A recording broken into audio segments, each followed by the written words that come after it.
পঞ্চম প্ৰতিষ্ঠা দিৱসত নতুন অসমৰ আৰ্হি ৰাইজৰ দলৰ আমি এখন নতুন অসমৰ আৰ্হি এটা আমি দিব খুজিছোঁ যে অসমৰ খিলঞ্জীয়া ভূমিপুত্ৰ মানুহৰ নেতৃত্বত অসমৰ সকলো বৈধ ভাৰতীয় নাগৰিকক লগত লৈ সকলোৰে কাৰণে এখন সমিলমিলৰ অসম গঠন কৰাটো আমাৰ নতুন অসমখনৰ মূল ফাউণ্ডেশ্যন হ'ব। নতুন অসমৰ ভেটি কি হ'ব তাকো ক'লে অখিল গগৈয়ে। আমি অসমক বছৰৰ সকলো সময়তে খেতি কৰা ৰাজ্যত পৰিণত কৰিম।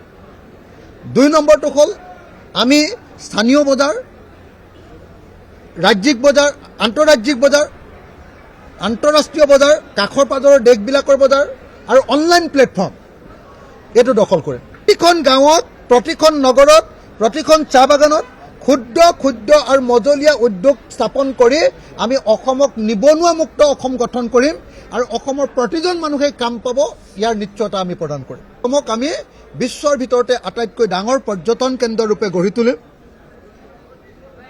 আৰু ভাৰতৰ পৰ্যটন অসমক কেন্দ্ৰ কৰি হ'ব লাগিব।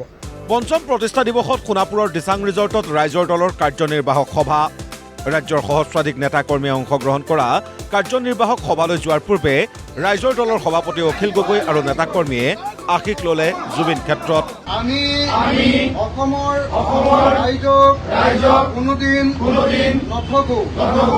বৰ্ধিত কাৰ্যনিৰ্বাহকত নিৰ্বাচনী ইস্তাহাৰৰ খচৰা গ্ৰহণ কৰিলে ৰাইজৰ দলে। 15 জানুৱাৰীত মুকলি কৰিবলগীয়া ইস্তাহাৰ সন্দৰ্ভত বিশেষ মন্তব্য অখিল গগৈৰ।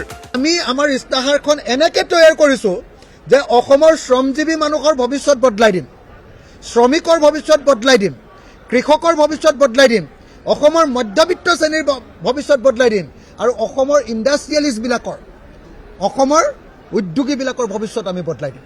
স্বাধীনতাৰ 79 বছৰৰ পাছত সমগ্ৰ অসমীয়া জাতিটোৰ প্ৰত্যেকটো জাতি জনগোষ্ঠীৰ আৰু প্ৰত্যেকটো শ্ৰেণীৰ মানুহক বৈপ্লৱিক পৰিৱৰ্তন সাধন কৰিবৰ কাৰণে, প্ৰত্যেকজন মানুহক ধনী কৰিবৰ কাৰণে আৰু প্ৰত্যেকজন মানুহক সুখী কৰিবৰ কাৰণে তৈয়াৰ কৰা অসমৰ প্ৰথমখন ইস্তাহাৰ হ'ব।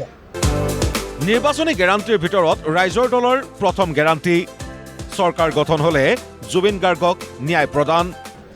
আমি 1 নম্বৰ গেৰাণ্টি দিম যে জুবিন গাৰ্গক আমি ন্যায় প্ৰদান কৰিম আৰু জুবিন গাৰ্গৰ যি বিচাৰ চলি আছে সেই চাৰ্জশ্বিটখন আমি নতুনকৈ তৈয়াৰ কৰিম আৰু সেই চাৰ্জশ্বিটৰ দ্বিতীয় আৰু তৃতীয় খণ্ড দি জুবিন গাৰ্গৰ হত্যাকাৰীসকল বা জুবিন গাৰ্গৰ মৃত্যুৰ কাৰণে জগৰীয়াসকলক প্ৰকৃতপক্ষে শাস্তি দিয়াৰ কাৰণে আমি অসমৰ মানুহক গেৰাণ্টি দিম। কেৱল ইমানেই নহয়, 12মহীয়া খেতিৰ ব্যৱস্থা, MSP, থলুৱা উদ্যোগিক সুদবিহীন ঋণ, ৰাজ্য চৰকাৰৰ চাকৰিয়ালক OPS, অৰুণোদয়ৰ পৰিৱৰ্তে মহিলা, 60 ঊৰ্ধৰ কৃষক, তৃতীয় লিংগলৈ মাহে 3000কৈ টকা প্ৰদান আদিৰ গেৰাণ্টি ৰাইজৰ দলৰ। খিলঞ্জীয়া মানুহৰ নেতৃত্বত অসমৰ সকলো জাতি জনগোষ্ঠীয়ে সমিলমিলে থকাৰ গেৰাণ্টি। 3 নম্বৰ গেৰাণ্টি 12মহীয়া খেতি। 4 নম্বৰ গেৰাণ্টি সমৰ্থন মূল্যৰ আইনী নিশ্চয়তা। অসমৰ প্ৰত্যেকগৰাকী মহিলাক আমি 3000কৈ টকা দিম। প্ৰত্যেকজন আমি কৃষকক 65 বছৰ ওপৰ হ'লে 3000কৈ টকা দিম।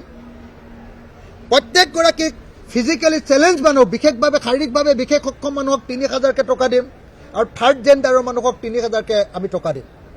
আমি অসমত উৎপাদিত বস্তুবিলাকৰ যেনেকৈ MSP দিম তেনেকৈ সকলো বস্তুৰ বজাৰ দিম। অসমৰ প্ৰত্যেকখন গাঁৱতে ইণ্ডাষ্ট্ৰি খুলি অসমক নিবনুৱামুক্ত কৰিম। অসমত নতুনকৈ ইণ্ডাষ্ট্ৰি কৰিব খোজা থলুৱা প্ৰত্যেকজন উদ্যোক্তাক আমি সুদবিহীন লোন দিয়াৰ ব্যৱস্থা কৰিম। তাৰ পাছত আমি অসমৰ 100% অসমৰ স্থায়ী চাকৰিয়ালবিলাকক আমি OPS দিম। ইয়াৰ লগতে কা গ্ৰহণ নকৰা বিদেশী বিতৰণ, চাহ শ্ৰমিকৰ মজুৰি বৃদ্ধি, 6 জনগোষ্ঠীৰ জনজাতিকৰণ, বানমুক্ত অসমকে আদি কৰি 16টা নিৰ্বাচনী গেৰাণ্টি ৰাইজৰ দলৰ। কথা হ'ল গেৰাণ্টি ঠিকেই, এতিয়া গেৰাণ্টি বাস্তৱ হ'বলৈ এক দীঘলীয়া গণতান্ত্ৰিক প্ৰক্ৰিয়া বাকী। ভিডিঅ' জাৰ্নেলিষ্ট বিপুল মজুমদাৰৰ সৈতে পুলক মহন্তৰ ৰিপৰ্ট, প্ৰতিদিন টাইম।